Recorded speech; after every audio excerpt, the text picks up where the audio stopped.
Would you like to have a different kind of theater-going experience? Stay tuned to Connecting Our Community and you'll hear about a wonderful theater troupe that you're really going to want to see.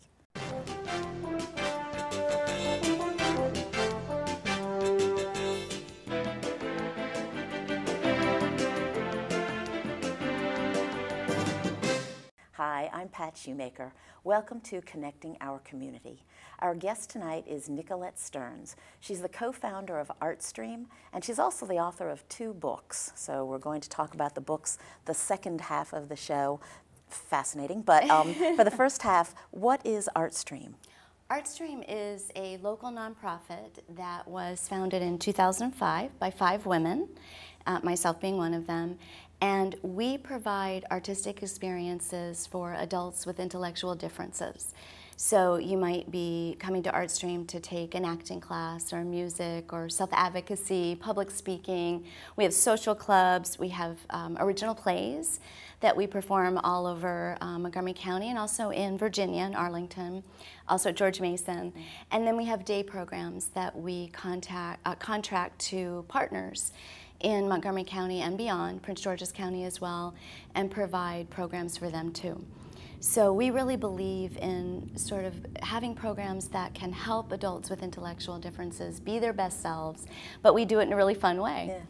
And when you say intellectual differences, such as? We might have someone at ArtStream in the same class who might be on the autistic spectrum. Perhaps someone has Down syndrome. Maybe another actor is blind. Somebody might not have a lot of verbal skills. We could have someone in a wheelchair who uses a walker. And so all are welcome.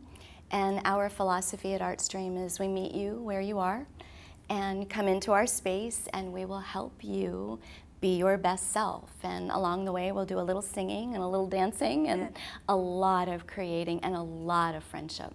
And I looked on your website and the vision just made me laugh that it's, and I wrote it down so I wouldn't forget it, to build an inclusive world where everyone can perform their art out. Absolutely. Because we all have that was great. it. And it's inside every single one of us. And I think one of the greatest gifts for me being a founder is to go to those shows and watch the actors. They practice for 6 months. Wow. So they start, for example, these are our inclusive theater companies, and they will come in, and usually about 15 to 20 actors with intellectual differences, and then a full artistic team. All of our shows are original, and they come from the actors' ideas. Oh. So you start from the first night of rehearsal, and then 6 months later to a sold-out house. And it is just nothing short of magical. It's just so much fun, and the actors can contribute all of their ideas. They drive the story, they create the narrative, they create their own characters with the help of their director and their team. And so for us, it's so much fun to just watch people perform their art out because we all have it. And it's really being able to be in a space where you're accepted and supported to tap into it. So it might be, maybe it's not a play, maybe you're performing your art out as doing a speech on Capitol Hill, advocating, maybe that's it. Whatever it is, we try to guide you there, and we try to do it with a lot of fun, a lot of support, great friendship. We have extraordinary artists that work for us. We have choreographers come in, composers, all of our music is original that we use, and the actors are all part of that process. And how did you get involved with this? This is a great program. Thank you. Thank you very much. I personally got involved when I came out of undergraduate, before I went to grad school. I loved theater, but I wanted to do some volunteer work, and I was doing some acting, professional acting, and then I started volunteering at Special Olympics, and I loved it. It's just like walking into a space of happiness.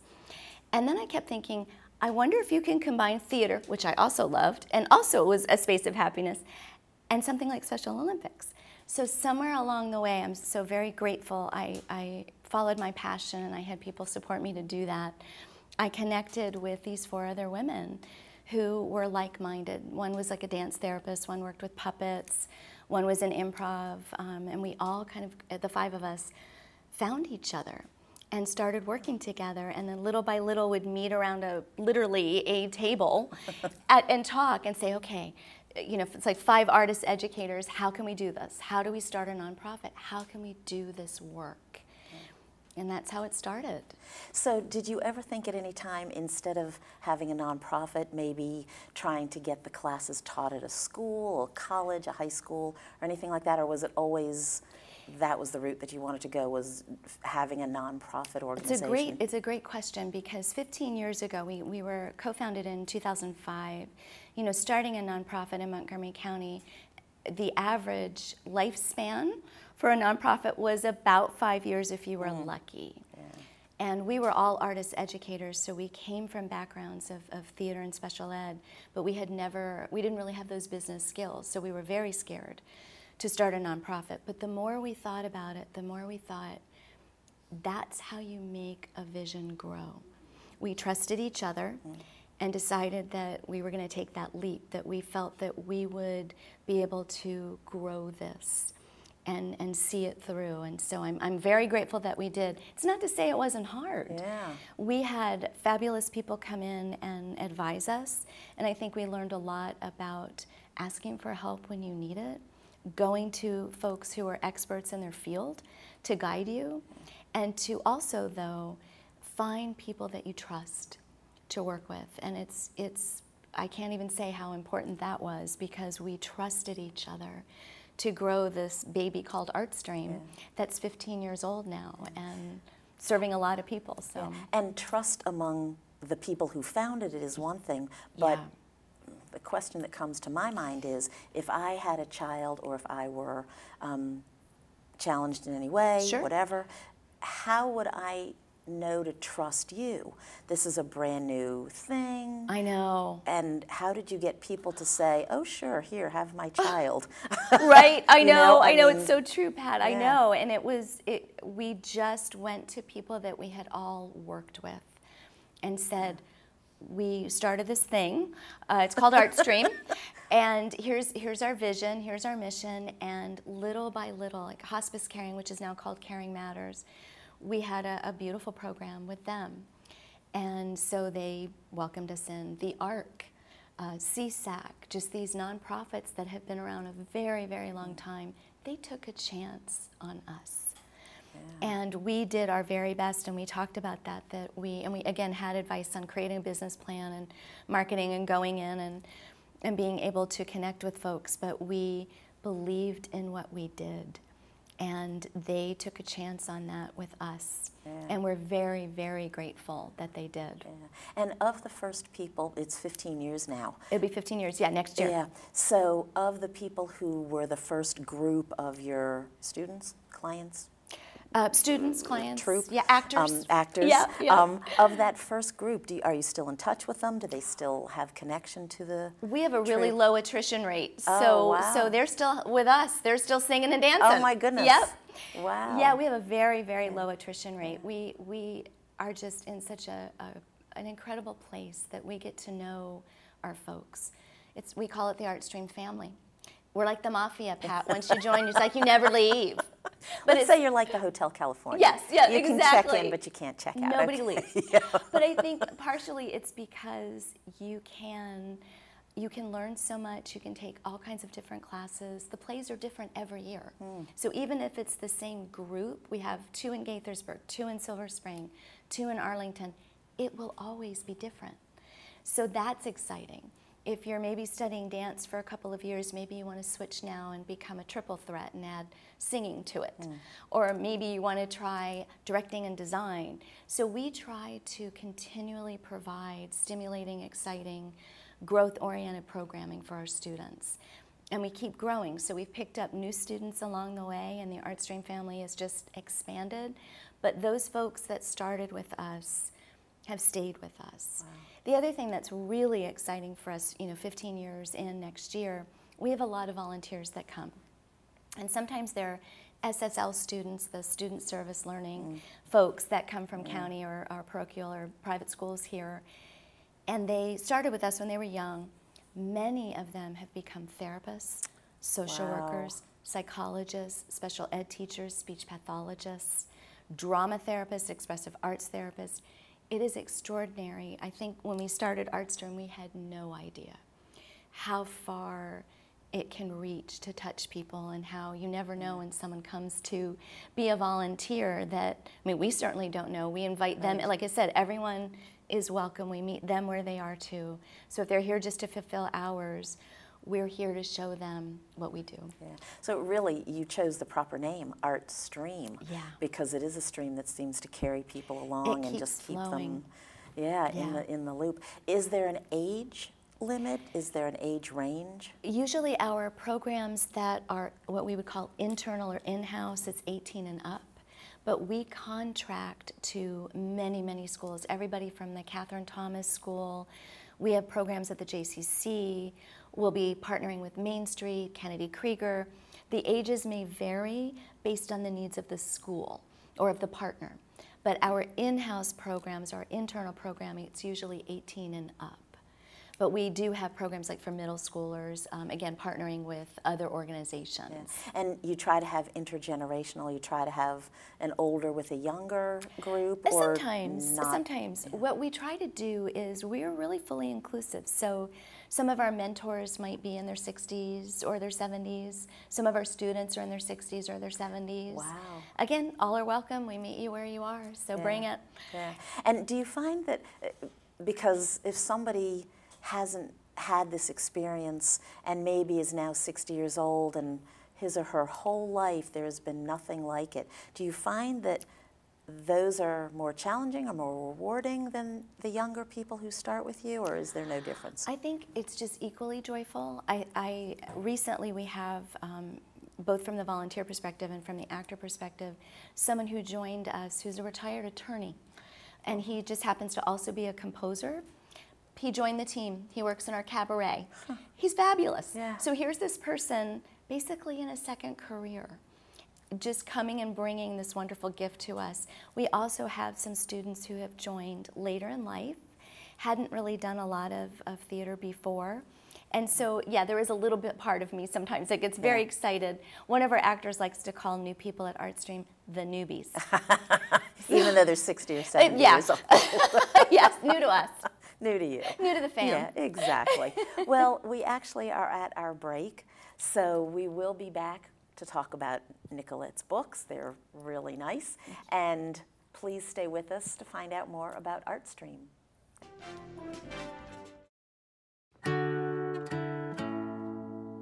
I'm Alejandro Escobedo. Music has always been my life, but that was almost taken away from me by hepatitis C.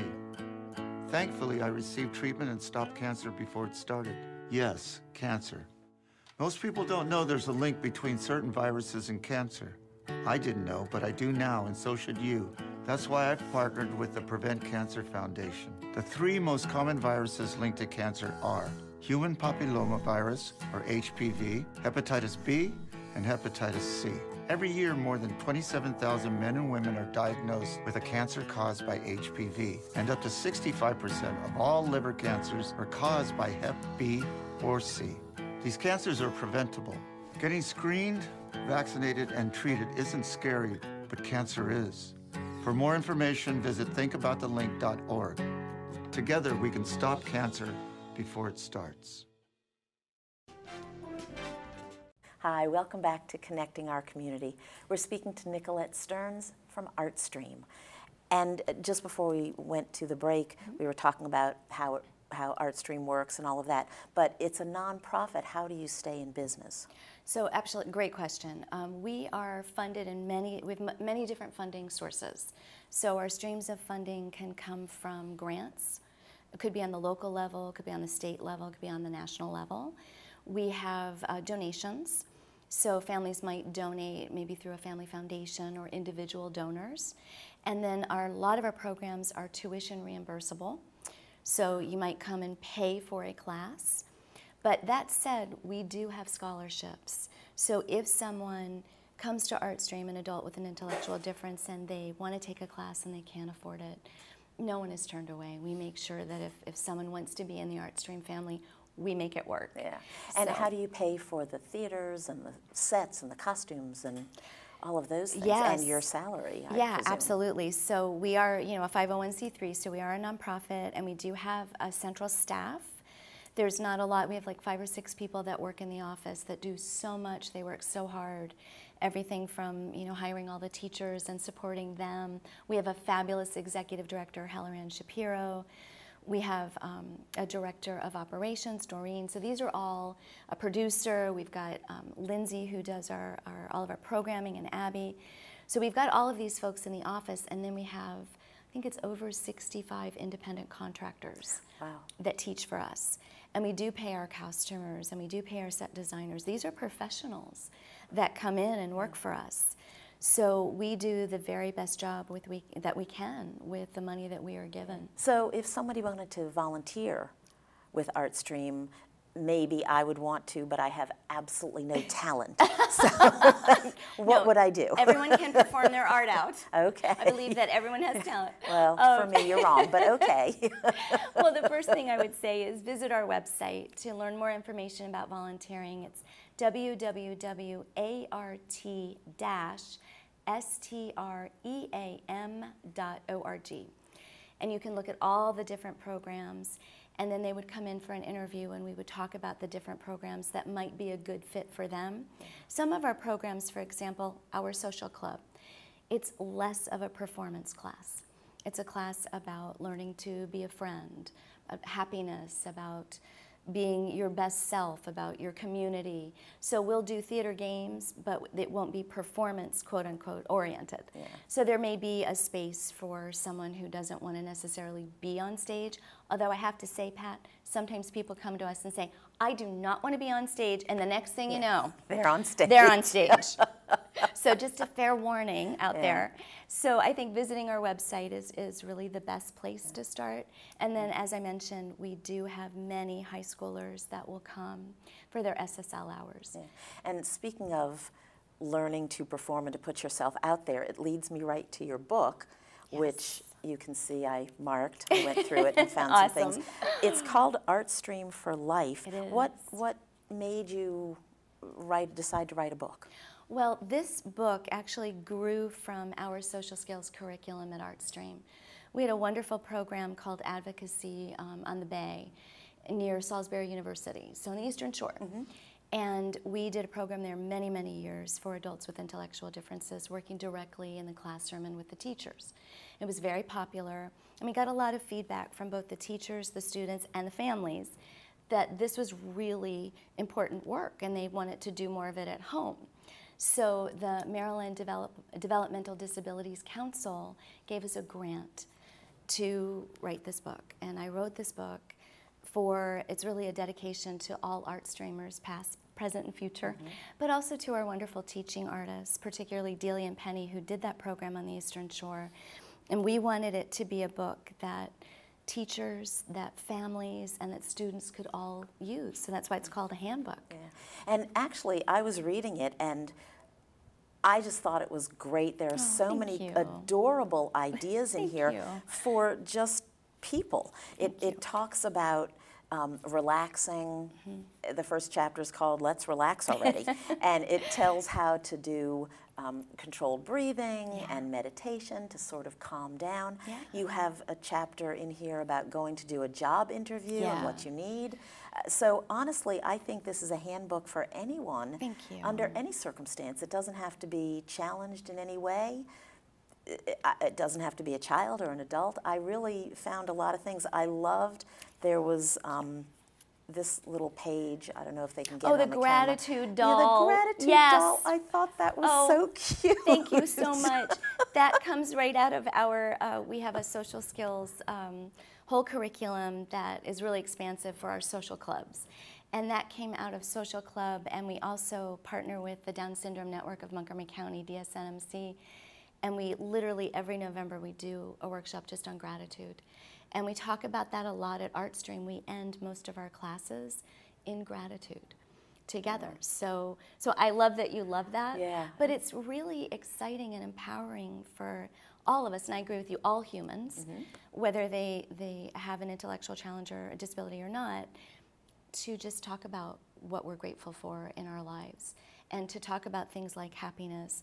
Relaxing from a theatrical perspective is key. It's step one, because really being tense is the enemy of performance, whether performance is in a job interview or at the dining room table, wherever you are, to just relax and to be aware of that. And for us at ArtStream, and why it's in a handbook like this, to empower our students or any human to be able to relax themselves. So they're empowered and in control. And the part about the gratitude as well is that so many people would look at a challenge, physical, mental, whatever, and see it as a challenge. Whereas with this, it really turns your mind around, and it's be grateful for what you can do, not upset about what you can't do. And so I thought that was really empowering as well. It was really neat. And I love, there's a section, everybody's going to have to buy this book because it's just adorable. Thank you. But there's a section with different questions. Yes. And I was thinking, oh my gosh, think of the Thanksgiving dinners or other holiday occasions when your whole family is around. And some of these questions to just be conversation starters or to find out about your own thoughts and feelings. And it's all about connection. You know, everything at ArtStream, everything that we do is communication, everything. But then when you think about it, everything that we do as humans is communication, whether it's with ourselves or with others. So having the opportunity to learn and to practice how to do it, to us is exciting, because it means that everything that you do in our classroom is in preparation for life, which is why it is called ArtStream for Life. Because really, in the end, we're helping everyone who comes to the ArtStream community to be their best selves outside of our space too. And I think parents as well. But again, I think it's just a good book for anybody who deals with human beings. So, you know, if you don't deal with human beings, don't buy the book. But really, if you have any interaction, if you ever go to the grocery store or anything, you should buy it. And then the other book, The Colorful Adventures of Pauline and Tiff. So tell me about this one. So on the back of the book, which also is adorable, but in a different way. Thank you very much. So this is a project that I worked on with Megan Cooper. She is an amazing human. She also has Down syndrome. And we do a lot of work together about telling stories. Again, communication. And one of the things that she talked a lot about was having a friend, and what it would be like and feel like to have a friend who may be, not her words, but my words, neurotypical. So we would do these little stories, and we created these characters. And we had this lovely young lady, Annie Dykstra, who's an amazing illustrator. We would send her our stories. And together, the three of us put this book together with my mentor, Karen Leggett, who's an amazing woman. And it really grew from imagination. It's just two little girls, one with Down syndrome and one without. They get their chalk and they draw pictures on the sidewalk. And everyone, as we said earlier, everyone has an imagination. We all do. Hopefully. So, and with this, just taking that chalk and these two little girls, it's not about one having Down syndrome or one not. It's about art. And it's about togetherness and friendship and having snack. And so this book was something that was really important to Megan. And so sometimes Megan, who is also part of a book club, will go and talk about her book. And we have donated this book. We work with a wonderful foundation that will donate this book to kids. We just want folks to know that it's an inclusive friendship is a friendship, and well worth the thought.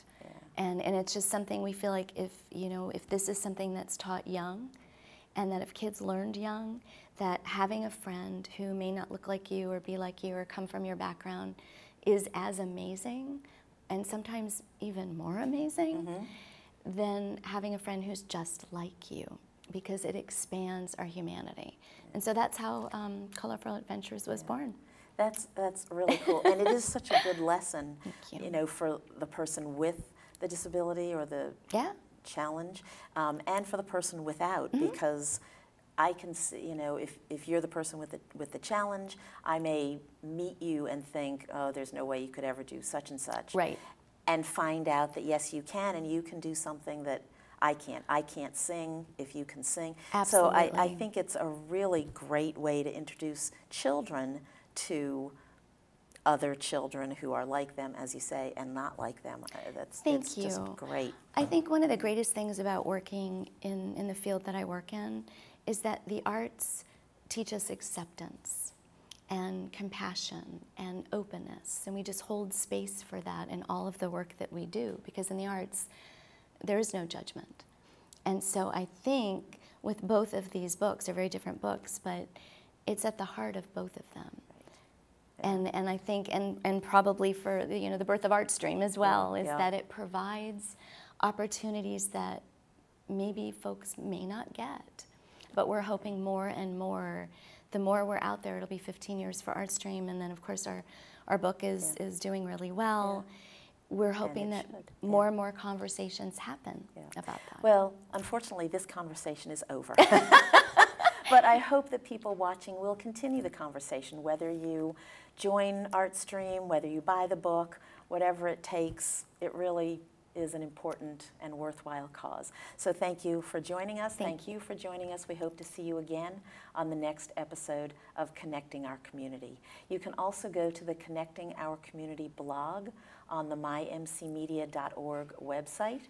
Again, thank you for watching, and we'll see you next time for another Connecting Our Community.